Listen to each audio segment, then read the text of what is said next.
오늘은 다윗과 사울이 비교하면서 과연 우리는 어떤 인생을 살아가야 하는가를 좀 돌아보려고 합니다. 지난주에도 다윗에 대해서 같이 말씀을 나눴는데요. 다윗을 설교한다면 정말 많은 내용을 가지고 설교를 할 수 있을 것 같습니다. 다 할 수 없기 때문에 오늘만 이제 다윗 끝내려고 합니다. 다윗을 보면서 저는 믿음을 늘 다시 한번 생각하게 돼요. 그래서 오늘 말씀 보면서 좀 믿음에 대해서 다시 한번 좀 생각하려고 합니다. 오늘 말씀 앞에 보면 사울이 하나님께 버림받고 나서 악령에 들렸어요. 그래서 얼마나 번뇌를 하는지 몰라요. 그런데 어떤 신하가 아주 그냥 연주를 잘한 악기를 수금을 잘 타는 다윗을 소개해 줍니다. 그래서 다윗의 그 수금 연주를 통해서 사울에게 있던 악령이 떠나가게 되죠. 그리고 나서 어떤 일이 있었냐면 블레셋 군대가 쳐들어오게 됩니다. 이스라엘과 전쟁하기 위해서 블레셋 군대가 쳐들어오게 되죠. 근데 사울도 똑같이 싸우러 나갔습니다. 근데 사울 앞에 눈앞에 엄청난 큰 문제가 닥치게 된 거예요. 왜냐하면 블레셋 군대 안에 엄청난 장수가 있었습니다. 사무엘상 17장 4절에서 7절인데 현대인의 성경으로 한번 볼게요. 그때 가드 사람 골리앗이라는 자가 블레셋 진지에서 나와 이스라엘 군대에게 싸움을 걸어왔다. 그는 블레셋 장군으로 키가 거의 3m나 되는 거인인데다가 노스로 만든 투구를 쓰고 무게가 57kg이나 되는 놋 갑옷을 입고 다리에는 노스로 만든 각반을 대고 노창까지 들고 나왔다. 그런데 그 창자루는 배틀 채만큼 두꺼웠고 또 그 창살의 쇠 무게는 약 7kg이나 되었으며 호위병 하나가 그의 큰 방패를 들고 그 거인 앞에서 걸어 나오고 있었다. 골리앗은 우리가 너무나 잘 아는 말씀이죠. 어렸을 때부터 들었던 말씀인데 골리앗의 모습을 생각해 보면 키가 3m고요. 이 갑옷이며 뭐며 57kg에 어마어마합니다. 방패를 어떤 한 사람이 군사가 앞에서 이렇게 들어주고 있어요. 엄청난 장군이죠. 사울이 봤을 때 골리앗은 상상 이상의 용사였어요. 자기가 감당할 수 없는 용사인 거죠. 가장 큰 어려움에 빠지게 된 겁니다. 사울과 이스라엘 백성들이 골리앗을 봤을 때 어땠을까요? 사무엘상 17장 11절입니다. 사울과 온 이스라엘이 블레셋 사람의 이 말을 듣고 놀라 크게 두려워하니라. 골리앗이 뭐라고 했어요? 야, 네 중에 대표 한 명 내보내. 그래서 나하고 싸워서 너희들이 나 이기면 우리가 너희 종이 되고 내가 너희 이기면 너희가 내 종 되면 되고 이 얘기를 했는데 그 말에 사울도 벌벌벌 떠는 거고 이스라엘 백성도 벌벌벌 떠는 거예요. 아니 적당히 커야 적당히 용사가 적당하게 생겨야 이렇게 도전할 마음이 생기죠. 키가 3m에다가 어마어마 이런 등치가 나왔으니 누가 덤비겠습니까? 사울이 골리앗을 무서워하는 것이 당연한 것입니까? 아니면 괜한 걱정을 하는 것입니까? 여러분이 사울 입장이라고 생각해 보십시오. 여러분 눈앞에 골리앗이라는 사람이 나타나서 싸우자고 하면 근데 여러분이 왕인 거예요. 어떻게 하겠습니까? 싸우시겠습니까? 어떤 사람이 봐도 골리앗은 무서운 상대입니다. 그게 현실입니다. 현실. 때로는 우리가 살아가고 있는 현실은요, 냉혹합니다.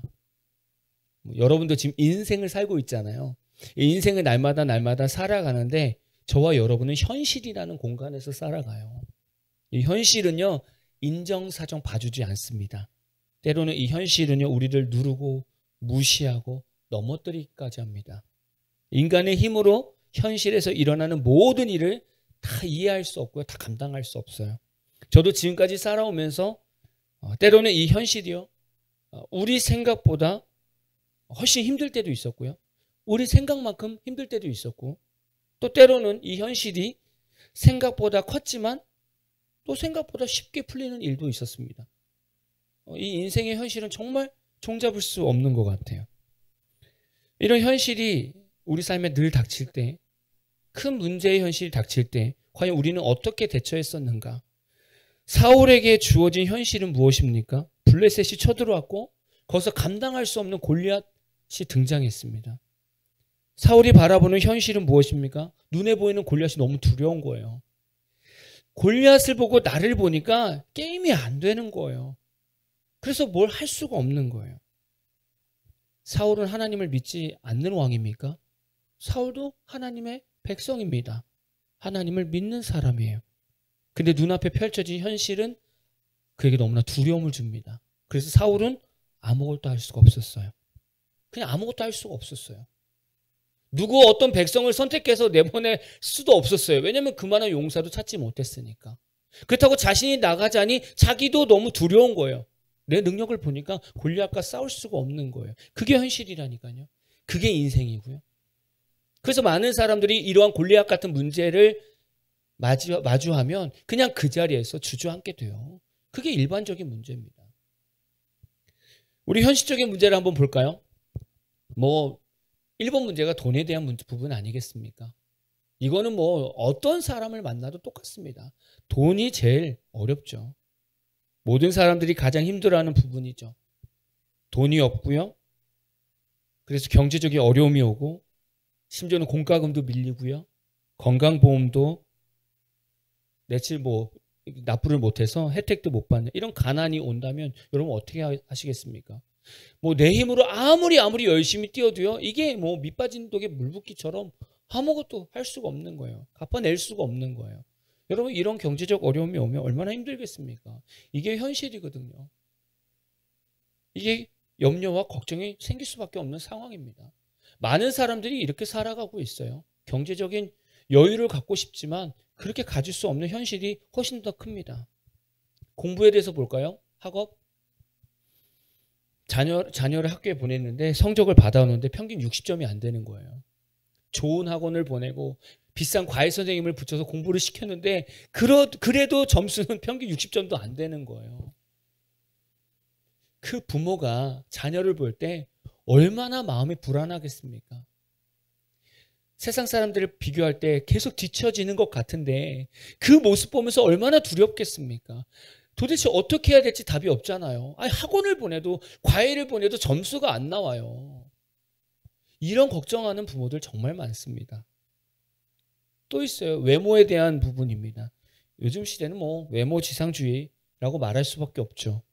남녀노소 모두가 다 외모를 꾸미는데 열한되어 있어요. 너무나 당연한 시대죠. 이제 코를 높이려고 성형을 하거나 호수와 같은 아주 큰 눈을 갖기 위해서 양쪽을 튼다든지 두툼한 아름다운 입술을 갖기 위해서 보톡스를 맞는다든지 턱을 깎는다든지 왜 그래요? 겉으로 다른 사람들에게 아름답게 보여주고 싶은 거예요. 그 기준은 제가 볼 때는 연예인인 것 같아요. 모든 사람이 볼 때 아름다운 사람은 남자는 키가 큰 사람이고 여자는 이쁜 사람일 거예요.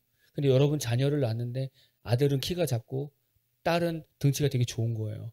건강한 딸이고. 그 부모가 그 자녀를 볼 때 얼마나 마음이 심란하겠습니까? 세상은 다 키 큰 남자를 원하고 세상은 다 날씬하고 이쁜 여자를 원하는데 내 자녀는 다 반대인 거예요. 키가 작은 아들과 등치가 좋은 딸이 나타난 거예요. 그럼 부모님은 내 아들은 그렇다 치고 딸은 어떻게 다이어트를 시켜야 되나 이런 고민들 부모들이 더 걱정하는 거예요. 이 딸이 밖에서 외모로 무시당할까 봐. 그게 현실이에요. 그게 삶의 질에 대한 부분도 있습니다. 뭔가 좀 풍족하게 사는 것처럼 살려고 하는 거죠. 그래서 요즘에 신조어가 있습니다. 카푸어 아시죠? 카푸어. 자동차를 뜻하는 카와 빈곤층을 말하는 푸어가 합쳐진 거예요. 자동차의 구매 비용 및 유지 비용 부담으로 인해서 나머지 삶이 안 되는 거예요. 그러니까 차는 기가 막힌 차를 샀는데요. 여기에 다 올인한 거예요. 그러다 보니까 생활이 안 돼요. 심지어는요. 다 대출까지 얻어서 어마어마한 차를 사는 거예요. 그리고 집이 없어요. 그래서 차에서 생활해요.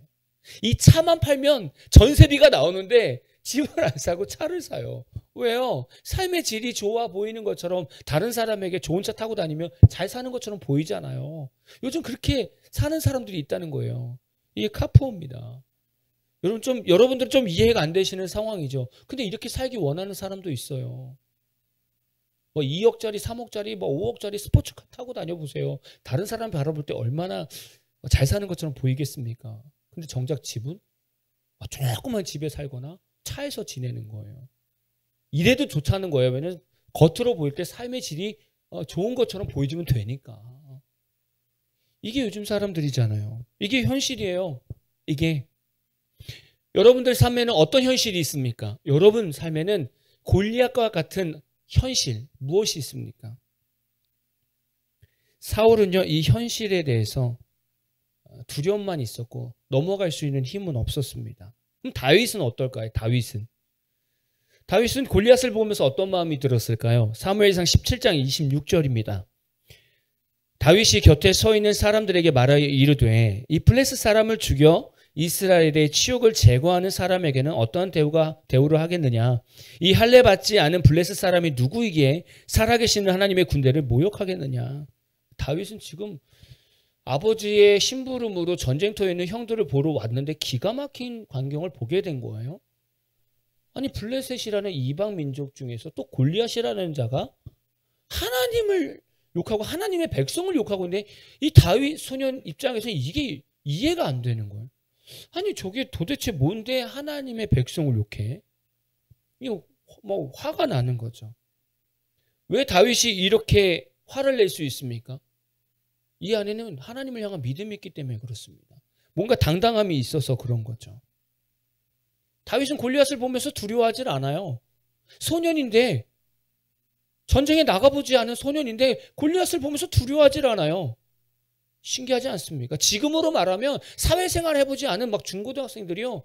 경제적인 어려움, 가정에 이 경제적인 어려움이 닥치는데 전혀 두려워하질 않아요. 그런 거와 비슷합니다. 되게 대범한 거예요. 다윗에게는 분명히 믿음이 있기 때문에 이렇게 담대하게 화를 낼 수 있는 거예요. 어떤 믿음이 있었냐 이거죠. 다윗의 믿음 안에는 이런 게 있었습니다. 믿음의 무기가 있었어요. 그래서 믿음의 무기를 만들어야 돼요. 사무엘상 17장 40절입니다. 손에 막대기를 가지고 시내에서 매끄러운 돌 5을 골라서 자기 목자의 제구 곧 주머니에 넣고 손에 물매를 가지고 블레셋 사람에게로 나아가니라. 지금 다윗이 골리앗과 전쟁을 치릅니다. 싸웁니다. 근데 뭘 가지고 간다고요? 물맷돌, 돌을 주워서 가방에 넣고 나가는 거예요. 가장 익숙한 무기를 가지고 나갑니다. 다윗이 양을 치면서 양을 지키기 위해서 날마다 준비한 게 뭐예요? 물매입니다. 다른 거 없어요. 그냥 늘 물매만 연습하는 거예요. 이 물매는요 200m 떨어진 목표물까지도 맞힐 정도로 정확성이 있습니다. 그리고 시속 70km 이상까지 나갈 수 있어요. 근데 생각해 보세요. 여러분 이렇게 빙빙빙 돌려서 탁 던질 때 이게 정확하게 맞아야 되잖아요. 얼마나 연습해야 될 것 같아요. 여기 우리 학생 중에도 이제 투수를 준비하고 있는 학생이 있는데 그 스트라이크 존에 100개면 100개 내가 다 넣을 수 있다. 매번 다 넣을 수 있다. 얼마나 연습해야 될 것 같아요. 100번만 연습하면 계속 스트라이크 던질 수 있겠습니까? 말도 안 되죠. 100개를 던지기 위해서는 10,000개, 10만 개를 던져야 돼요. 연습을.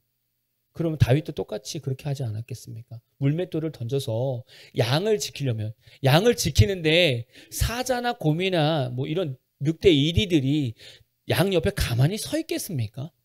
나 맞춰봐라 이러고 서 있겠습니까? 물맷돌을 그렇게 던지면 얼마나 편해요. 근데 움직이는 목표물이란 말이에요. 그럼 다윗은 얼마나 연습했겠습니까? 바위 위에다가 나무 조각을 올려놓고 처음에는 그것만 열심히 맞추려고 연습하지 않았겠습니까? 이제는 자기가 막 달려가면서 움직이는 어떤 물건들을 맞히는 연습을 수도 없이 하지 않았겠습니까? 그러면서 양 우리 쪽에 이 무리 쪽에 저 멀리서 짐승이 오면 한번 물밑을 던져보는 거예요. 내가 얼마큼 정확하게 날아가나. 수시로 연습해보지 않았겠습니까? 수시로. 이거는 뭐 횟수로 말하면 수도 없을 거예요. 그러다 보니까 어느 순간 뭐 사자도 오게 되고 곰도 막 양 새끼 물고 가면 쫓아가서 막 그냥 물맷돌 던지면서 그 자리에서 막 잡고 입도 찢고 막 이게 다윗이었단 말이에요. 근데 그만큼의 연습이 있었으니까 사자 앞에서 곰 앞에서 두렵지 않은 거 아니에요? 엄청난 연습이 있었던 거죠. 그래서 골리앗을 보니까 웃긴 거예요. 아무것도 아닌 거예요. 왜? 평상시에 준비한 믿음의 무기가 있었기 때문에. 우리 성도는요. 우리 똑같습니다. 믿음을 성장시키는 데 요소가 있죠. 첫 번째, 말씀을 읽고 묵상하는 거예요. 너무 당연한 거죠. 근데 너무 당연한 걸 안 해요. 로마서 10장 17절 볼까요? 그러므로 믿음은 들음에서 나며 들음은 그리스도의 말씀으로 말미암았느니라. 믿음이 성장하기 위해서 말씀이 귀에 들려야 돼요. 내가 말씀을 읽고 묵상하는 것은 내 영적인 귀에 말씀이 들리는 것과 같습니다. 말씀은 하나님을 명확하게 알게 하고 믿게 합니다. 그래서 매일 말씀을 읽고 묵상하면 하나님을 알게 돼요. 이게 다윗이 물맷돌을 연습하는 것과 같습니다. 내가 매일 말씀을 읽고 묵상하는 이 시간이 다윗이 물맷돌을 던지는 연습과 똑같습니다. 다윗이 날마다 연습했기 때문에 아까 말씀드렸던 것처럼 짐승이 와도 두렵지 않은 거죠. 성도들 입장에서 볼까요? 매일매일 말씀이 내 귀에 들려지고 매일매일 말씀을 붙들면서 살아계신 하나님을 경험한다면 평상시에 작고 큰 어려움이 왔을 때 자기도 모르게 하나님을 바라보지 않을까요? 자기도 모르게 말씀을 의지하여 하나님께 나아가지 않을까요? 이거는 훈련된 성도만이 할 수 있는 거예요. 날마다 훈련된 성도만이 감당할 수 있는 거죠. 그래서 다윗도 골리앗을 볼 때 아무렇지도 않게 바라보는 거고, 날마다 말씀 가운데 성장하는 성도는요, 삶 속에서의 문제를 바라볼 때 전혀 문제가 되지 않게 바라보는 거예요. 왜냐하면 내 삶에 하나님의 계심을 보니까. 사울이 하나님과 이런 시간이 있었습니까? 사울은 하나님과 이런 시간이 없었어요. 하나님과 동행하는 시간이 없었어요. 심지어는 하나님께서 야, 아말렉 내가 전쟁에서 이기게 할 건데 거기 아말렉 다 진멸해라. 아주 단순한 거잖아요. 이것도 안 해요. 이것도. 아각 왕을 살려오질 않나, 좋은 소 양들을 살려오질 않나. 아주 단순한 것도 순종하지 못해요. 그게 사울입니다. 다윗과 완전 다른 인생이죠. 두 번째, 믿음을 성장시키는 요소. 기도는 믿음을 세우게 됩니다. 마가복음 9장 29절이에요. 이르시되 기도 외에 다른 것으로는 이런 종류가 나갈 수 없느니라 하시니라. 마가복음 9장 17절 이하의 내용을 보면 한 아버지가 있는데 그 아버지 아들을 보니까 귀신이 들렸어요. 그래서 아버지가 이 아들을 데리고 예수님께 나왔습니다. 예수님, 이 아들이 귀신이 들렸는데 치료해 주세요. 근데 그 전에 제자들한테 부탁했나 봐요. 제자들에게 부탁했는데 귀신이 안 떠나가는 거예요.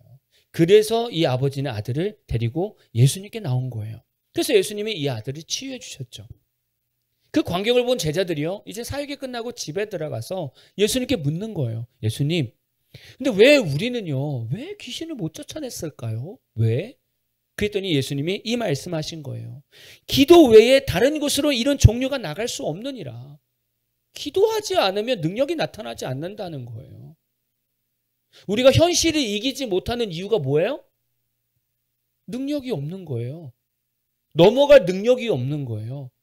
어려움을 넘어갈 능력이 없고 이겨낼 능력이 없는 거예요. 그러면 이렇게 해석하면 되네요. 내가 그만큼 기도가 부족했다는 거죠. 내가 문제를 이겨낼 수 있는 기도가 부족했다는 거예요. 그래서 문제 가운데 늘 멈추는 거고 주저앉는 거예요.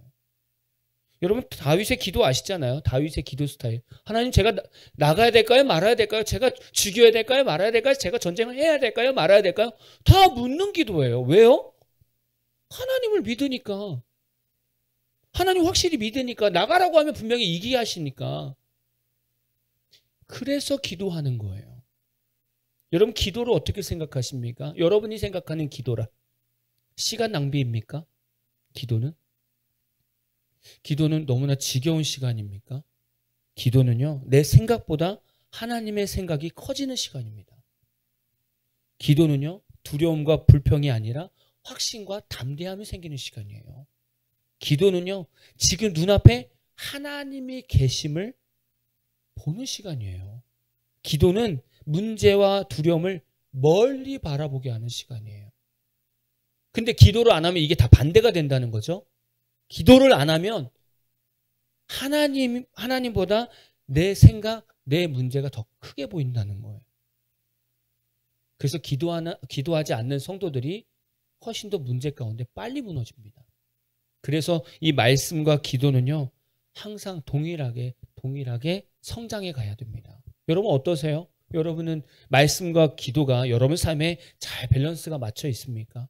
내가 말씀을 날마다 붙드는 만큼 하루 뭐 10분, 30분 계속 하나님께 기도하는 그런 시간이 있으십니까? 그게 있어야 믿음이 탄탄하게 세워진다는 거예요. 두 번째, 믿음으로 현실을 바라보는 시선을 열어야 되는 거예요. 이거는 앞에서 말씀과 기도로 살아가는 인생이 있으면 열리게 되어 있어요. 다윗이 골리앗을 바라봤을 때 어떤 시선으로 바라봤습니까? 사무엘상 17장 36에서 37절 보면 주의 종이 사자와 곰도 쳤은즉 살아계시는 하나님의 군대를 모욕한 이 할례받지 않은 블레셋 사람이리이까 그가 그 짐승이 하나와 같이 되리이다. 또 다윗이 이르되 여호와께서 나를 사자의 발톱과 곰의 발톱에서 건져내셨은즉 나를 이 블레셋 사람의 손에서도 건져내시리이다. 사울이 다윗에게 이르되 가라 여호와께서 너와 함께 계시기를 원하노라. 이거는 골리앗 전쟁 전의 얘기죠. 사울과 이스라엘 백성들이 막 두려워하고 있을 때 다윗이 뭐 하는 거야 도대체 왜 아무도 안 싸워? 계속 내가 싸울 수 있습니다. 그랬더니 이 얘기가 사울에게 들렸잖아요. 야 데리고 와봐. 야 근데 너가 어떻게 싸울 수 있어? 그랬더니 이 얘기하는 거예요. 제가요 양을 치면서 양의 새끼를 물고 오는 사자와 곰을요 제가 가서 잡았어요. 막 입 찢고요 막 그렇게 했어요. 근데 그 가운데 하나님이 저를 지켜주셨어요. 그래서 제 아무것도 아닌 거예요. 쟤도요 그 짐승 중에 하나예요. 아무것도 아닙니다. 이렇게 고백하는 거죠. 다윗이 골리앗을 볼 때 이 시선 자체가 달라요. 보십시오. 다윗이 골리앗을 바라보고 있고요. 똑같은 시점에 사울도 골리앗을 바라보고 있습니다. 다윗과 사울의 공통점은 다 하나님을 믿는 사람이에요. 하나님의 백성입니다. 근데 다른 점은 바라보는 시선이 달라요. 사울이 골리앗을 바라보는 건 사울은 하나님을 믿고 있긴 하지만 그 믿음이 골리앗을 넘지 못해요. 다윗도 똑같습니다. 다윗은 하나님을 믿습니다. 그 믿음이 골리앗을 뛰어넘습니다. 똑같은 하나님의 백성인데 믿음의 시선이 열린 사람과 열리지 않는 사람의 차이가 크죠. 믿음은 아까 말씀드린 것처럼 말씀과 기도 외에는 우리가 성장할 수 없어요. 근데 그 믿음이 성장하면 믿음은 하나님의 능력을 보는 시선을 열어줍니다. 믿음은 하나님의 살아계심을 삶 속에서 보는 시선을 열어주고요. 믿음은 하나님의 일하심을 감지하는 시선을 열어줍니다. 그러니까 다윗은 골리앗을 봤을 때 그 외모가 두렵지 않았어요. 왜냐하면 그 뒤에서 일하실 하나님이 더 크게 보였기 때문에. 그 믿음의 시선인 거예요. 우리가 필요한 게 이런 겁니다. 성도들이 필요한 시선이 이겁니다. 우리가 신앙생활 왜 힘들어요? 신앙과 생활이 구별이 돼서 힘든 거예요. 신앙은 아까 제가 말씀드린 것처럼 말씀과 기도예요. 생활은 골리앗입니다. 근데 이 신앙과 생활이 합쳐지는 건 믿음의 시선이에요. 믿음의 시선이 없으면 신앙 생활이 안 돼요. 그래서 사울은 안 되는 거예요. 사울은 신앙과 생활이 일치가 안 되는 거예요. 믿음의 시선이 없기 때문에 사울은 골리앗을 넘을 수가 없는 거예요. 근데 다윗은 신앙과 생활이 일치하는 거예요. 믿음의 시선이 있기 때문에 골리앗이 아무것도 아닌 거예요. 성도들이 가져야 되는 시선이 이런 시선입니다. 아까 앞에 현실적인 문제에 대해서 얘기를 했었죠. 그걸 다시 한번 이제 믿음의 시선으로 한번 다시 볼까요? 아까 돈에 대해서 얘기했단 말이에요. 돈에 대한 부분. 이거는 뭐 크리스찬뿐만이 아니라 일반인들도 다 돈에 대한 부분들은 너무나 걱정하고 근심합니다. 그럼 믿음의 시선으로 우리 돈을 어떻게 바라봐야 될까요? 크리스찬들은 돈을 어떻게 바라봐야 될까요? 먼저는요, 경제적인 어려움이 있습니까? 아니면은 뭐 경제적으로 누리고 싶습니까? 그러면 하나님이 원하시는 사람이 먼저 되는 게 중요한 거예요. 그 첫 번째가 11조입니다. 내가 하나님이 나에게 모든 걸 주셨는데 내가 구별하는 거예요. 내가 하나님 걸 구별하는 거예요. 그리고 교회와 목회자를 섬기는 거예요. 그래서 여러분이 한번 그걸 점검했으면 좋겠어요. 내가 온전히 하나님께 드리고 있는가? 그리고 내가 바라보는 이 물질의 욕심이 하나님보다 더 사랑하진 않는가? 라는 걸 보는 거예요. 하나님보다 더 사랑하고 있다면요. 어떻게 해도 이 물질은 채워지지 않아요. 하나님 부어주지 않아요. 왜냐하면 그거는 복이 아니라 저주가 되기 때문에 그래요. 하나님을 더 사랑해야 돼요. 근데 그게 어렵잖아요. 우리 신앙인들은 믿음의 시선으로 물질을 이렇게 바라봐야 돼요. 물질을 누리고 싶다면 하나님의 사명을 먼저 찾아서 사명대로 살아야 돼요. 그러면 거기에 필요한 대로 물질을 채워주시는 거예요. 그럼 자녀들은요? 학업에 대한 부분들은요? 요즘에 부모들이 얼마나 선행학습을 시킵니까? 중학교 1학년만 돼도 중학교 2학년이나 중학교 3학년까지 수업을 마스터시켜요. 아니 이런 나라가 어디 있습니까? 아마 우리나라밖에 없을 거예요. 무슨 선행학습을 이렇게 합니까? 아니 예습 복습도 적당하게 해야죠. 예습을. 이게 예습입니까? 1년 2년 앞서는 이 공부가 선행학습이 이게 예습입니까 이게? 이거는 부모들이 두려워서 그런 거예요. 이 시대를 살아가는 데 있어서 두려워서 그런 거예요. 믿음의 시선으로 자녀를 보면 어떻게 인생이 바뀔까요? 하나님께서 이 자녀에게 주신 달란트를 찾는다는 거예요. 하나님께서 이 자녀를 이끌어 가실 길을 날마다 기도하면서 묻는다는 거예요. 그게 진짜 부모인 거예요. 그러면 자녀들을 좀 내려놓게 돼요. 그리고 선행학습 안 시켜요. 있는 상황에서 최선을 다하게 만듭니다. 그렇게 되면 부모도 조급함과 이 불안함이 좀 내려놓지 않겠습니까? 마음에. 그러면 하나님이 더 크게 보인다는 거예요. 뭐 하나님께 못 맡겨놓으니까 그냥 내가 하나님이 돼서 내가 자녀들 다 키우는 거예요. 내가 이렇게 해줘야 돼. 이렇게 가르쳐야 돼. 그래야 내 자녀가 성공할 수 있어. 이거는 어디서 나온 겁니까? 성경에 어디서 이런 내용이 나옵니까? 아니에요. 자녀들 하나님께 맡길 수 있어야 됩니다. 그게 믿음의 시선이에요. 그럼 외모는요? 외모. 아우 교회도 똑같습니다. 우리 뭐 청년들 학생들 보면 외모 똑같습니다. 제가 여름 되면 얼마나 자매들한테 막 말리는 게 있는지 몰라요. 옷이 점점 짧아지고 막 맨날 말립니다. 맨날. 어쩔 수 없는 것 같아요. 자꾸 외모로 막 뭔가 자기를 표현하려고 하는 것 같아요. 이거는 어떻게 생각해야 돼요? 외모를 자꾸 추구하는 사람들은 자존감이 낮다는 얘기예요. 왜 낮습니까? 자신의 장점과 단점을 다 하나님 안에서 수용이 되지 않아서 그래요. 그리고 비교 의식에 빠져서 그렇습니다. 내가 자꾸 누군가와 자꾸 비교하기 때문에 내가 못생긴 것 같아. 내가 키가 작은 것 같아. 내가 좀 뚱뚱해진 것 같아. 그래서 자존감이 계속 낮아지는 거예요. 그럼 하나님은요? 그럼 하나님은 어떻게 보시겠냐고. 그럼 하나님이 실수하셨겠습니까? 우리를 이렇게 만들어 놓은 걸 하나님 실수하신 겁니까? 아니잖아요. 믿음의 시선으로 보면 우리 모습 자체가 너무 감사한 거예요. 그래 이렇게 감사로 받아들이면 어느 순간 자존감이 높아집니다. 그리고 믿음 생활도 자신 있어집니다. 그러면 가장 아름다운 믿음 생활하는 그 청년이 저는 가장 아름답게 보이더라고요.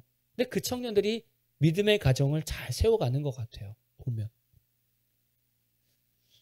이쁘려고 하고 잘생기려고 하는 이유는 내가 그런 사람들을 만나고 싶은 거예요. 이쁜 사람, 잘생긴 사람. 근데 그 내면의 아름다움을 발견하지 못한 사람들이 외모를 가지고만 결혼한다면 어느 순간 그 외모가 질리면요. 그 다음 다른 사람을 찾게 될 수밖에 없어요. 인간은 다 그렇게 될 수밖에 없을 것 같아요. 왜냐면 내가 내 배우자를 외모로 판단했기 때문에 외모가 멋있지 않으면 이제 멋있는 사람에게 눈이 갈 수밖에 없는 거예요. 우리 시선이. 근데 그 내면의 아름다움을 바라보면요. 그 가정은 믿음의 가정이고 아름다운 가정이 될 수밖에 없어요. 여러분은 여러분 자신이 마음에 드십니까? 하나님 눈으로 여러분을 바라보십니까? 마지막 삶의 질도 마찬가지입니다. 아까 카푸어도 말씀드렸지만 많은 성도들이 겉으로 보여지는 이 삶의 질을 높이고 싶어 하는 거예요. 좋은 집, 좋은 차, 명품 옷 이런 것들을 자꾸 추구합니다. 이렇게 추구하는 이유는 삶의 만족함이 없어서 그래요. 여러분에게 질문할게요. 예수 한 분만으로 만족하십니까? 시편 90편 14절 보니까 아침에 주의 인자하심이 우리를 만족하게 하사 우리를 일생 동안 즐겁고 기쁘게 하소서. 주의 인자하심이 우리를 만족하게 합니다. 근데 이 만족이라는 것은 인간 기준에서의 만족함이 아니라 하나님 기준에서 만족함이에요. 그 만족함은 때로는 우리 기준에서는 왜 하나님 이것밖에 안 채워주시지? 그럴 수도 있어요. 그럴 수도 있어요. 왜냐하면 하나님 보실 때 이게 너희에게는 충분해. 이 정도면 돼. 우리는 그건 과연 만족함으로 받을 수 있겠느냐? 여러분도 한번 생각해 보십시오. 나는 예수 믿으면서 만족하고 있는가? 나는 지금 왜 불만족하고 있는가?